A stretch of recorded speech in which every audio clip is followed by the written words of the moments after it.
Ассаляму алейкум, менің YouTube каналыма қош келдіңіздер. Бүгін сіздерге осындай өте дәмді болып шығатын, яғни қайнатпалы қамыр жасайтын боламын.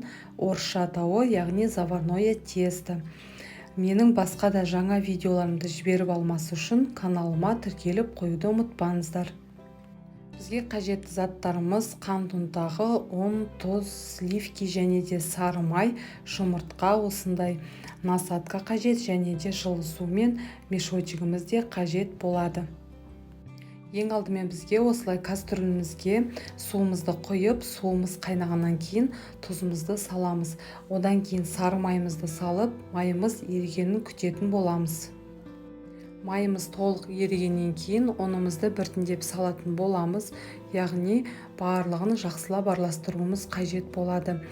Біздің осылай араластырып тұруымыздың себебі өйткені түбі жабысып қалуы мүмкін, сондықтан осылай суы тартылып қоюланғанша күтеміз.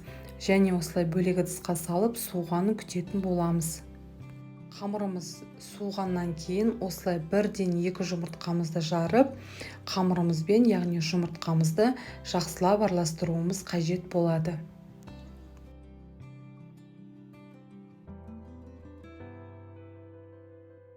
Одан кейін тағы да ең соңғы қалған 2 жұмыртқамызды жарып, оны да жақсылап толықтай араластыруымыз қажет.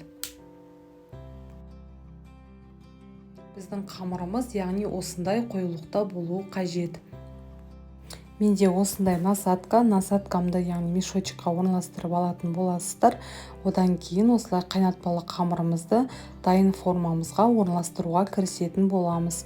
Яғни ұшы осылай өз еркімен алынбайтын болса, қайшымен кесуге болады. Міне біздің қайнатпалы қамырларымыз дайын болды. Енді духовкамызға жарты сағат көлемінде қызарғанша пісіретін боламыз. Енді кремімізді жасауға кірісетін боламыз. Біздің сливкиіміз, яғни бөлме температурасында емес, тоңазытқышта салқын жерде тұруы қажет. Сливкиімізді ең бірінші 3-4 минуттай кішкене қоюланғанша миксерлейміз. Одан кейін қант ұнтағын салып, толықтай қоюланғанша барлығын жақсылап араластыратын боламыз. Креміміз осындай болып шығады. Міне біздің қайнатпалы қамырларымыз дайын болды. Ең бірінші бізге кремімізге барлығын толықтай малып алуымыз қажет болады. Яғни шаймен ішкен кезде өте дәмді болып шығатыны сөзсіз.